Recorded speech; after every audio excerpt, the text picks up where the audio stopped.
Okay, so I recently shared about Notion on Instagram and I got a few questions about it. And I just want to say Notion has been a game changer for my life. I have been using it for like 2 years or so. I use it for personal and business. I love that I can use it on my phone across computers. So if I'm on my laptop or I don't have my computers with me, I can get it on my phone. I can always see what I need to do. So the great thing about Notion is you can have unlimited pages and databases and whatnot. So I have a master database, I call it, and it has all these pages within it. It is separated between task and content. A task is something like add these products to Dribbble, do your bookkeeping, whatever, things like that that need to be done. Content is more or less like what it sounds like YouTube videos, Facebook posts, blog posts, all these things. And so I have it divided up into a subcategory. So the main category is task or content. The subcategory is whether it's like where it's being shared on. And that only gets used if it's for content. And then I have all these different statuses for if it's video, blog, email. And I have this all shown in this one. But what I like about Notion is you can hide and view. So I have multiple views. So this is my main page. And then I have my content hub, which shows me just the content happening. But I also divide it into all the different content places. So like if I go to YouTube, I have the content calendar with YouTube shorts and YouTube videos. And then I also, because I'm a very visual person, I separate it by YouTube only and then shorts only. So if I'm working on, I like to batch my work. So sometimes I'll go schedule a bunch of the shorts at one time. And then I also have a Kanban of the status so that I can have all my ideas over here and then everything else. And then I also have a view for the ones that are done so I can keep track of how many I have done for the year, which I think will be fun to see at the end. For my blog post, I have all the blogs down here, ones that aren't started. This is like the ideas, and then the different statuses for the schedule that I do for blogging. So I get the idea. If it needs products, I pick those. I start writing the content. I have to design the image, schedule it, and then schedule it to Facebook, pin it to Pinterest. And once all that's been done, then it can get moved over to done. And what I like about this is these are all within that main database. So they go back to that main page I have. So I like being able to divide things up very easily. I have this one filtered to the status is done, but some of these you can filter them to be whatever. Like it's insane how much you can use this and what you can do with it. The other thing I like that I didn't really share is here are some goals and they roll up into each other. Let me go to, so I have some main objectives here, which are to increase organic traffic by 40%, get monetized on YouTube, work on digital products, and learn a new skill.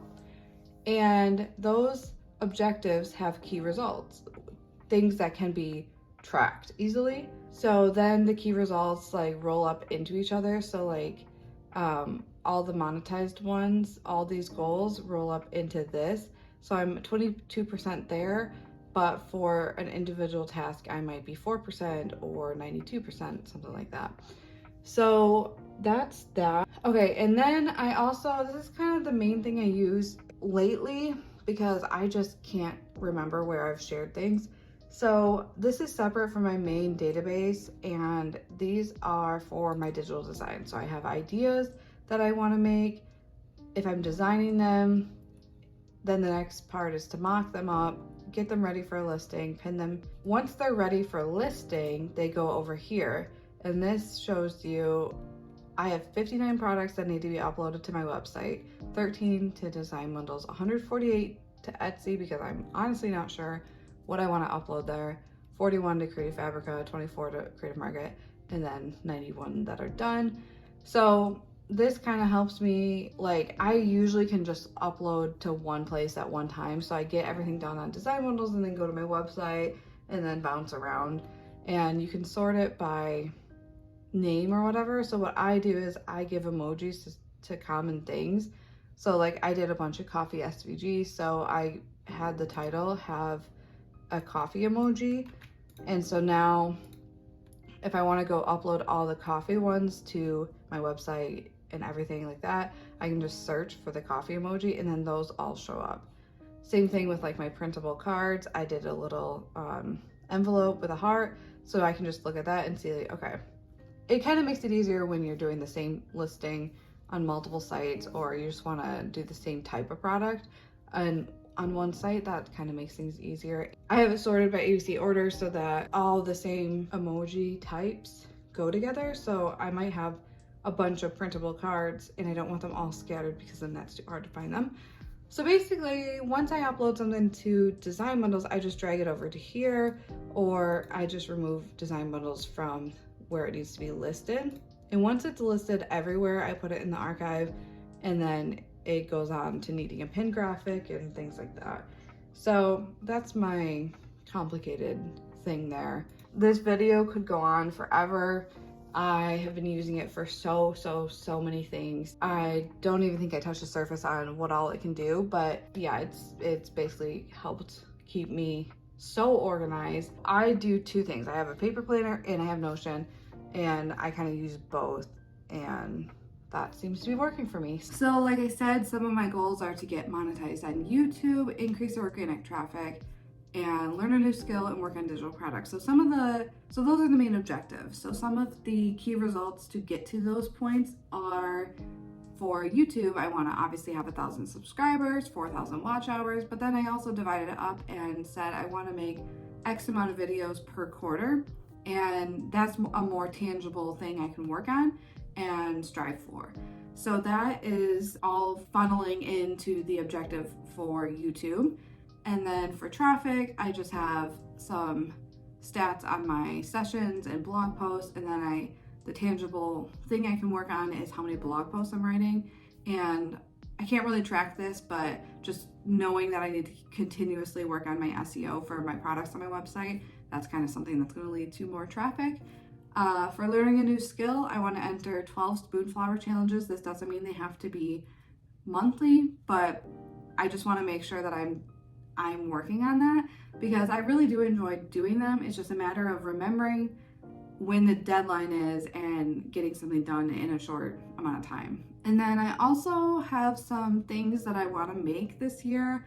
I want to make 10 pattern packs, and then I want to make something I'm not going to talk about yet because I haven't seen anyone do this yet. So until I'm ready to like post this and publish it, I'm keeping that one to myself, and then I will be spreading the word.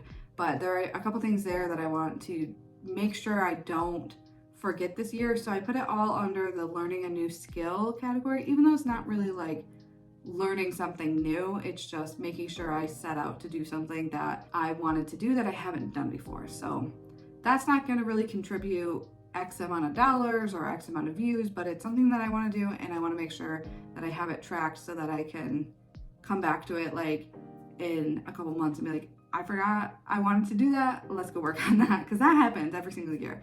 And then working on digital products is very broad. And so a lot of the like key results for that, a lot of the mini tasks for that are things like the earning amount I want to have on Design Bundles, on Creative Fabrica, the amount of sales I want to have on a few platforms. I want to make 10 fonts. I want to get into a handful of bundles. I want to create some worksheets. So I have some things that are in my control, like making products, and then I have other things that I just want to track just to track, and it's not really in my control, but I just like tracking those things and seeing how close I am to getting to the next benchmark. Over the years, the way I use Notion has changed a little bit, and I keep tweaking the databases and the views and things like that to be exactly how I want it. I think within the first year I was using Notion, I was kind of like going too extreme and then going not at all. So I think I found a middle ground here where I'm tracking things, but it's not like over the top. I think this is gonna work out for me. If you have any questions about Notion, let me know. Like I said, I've been using this for 2 years. I know it's overwhelming when you first start out with it, but it gets easier once you like build a few of your own databases, and you kind of have to sit down and think about what you actually need. I mean, there's so many videos on YouTube and blog posts and free templates you can download. Nothing wrong with downloading a template and seeing how it works and then altering it to be how you need it. So yeah, I love Notion. I want every small business owner to know about Notion because I know it's going to help so many of you. So if you are a small business owner or literally anyone who works from home or just anyone who wants to like help keep your life together, you need Notion, and I just wanted to let you know about it. So that's that. I hope you liked this video. If you have any questions about Notion, let me know. Have a great day.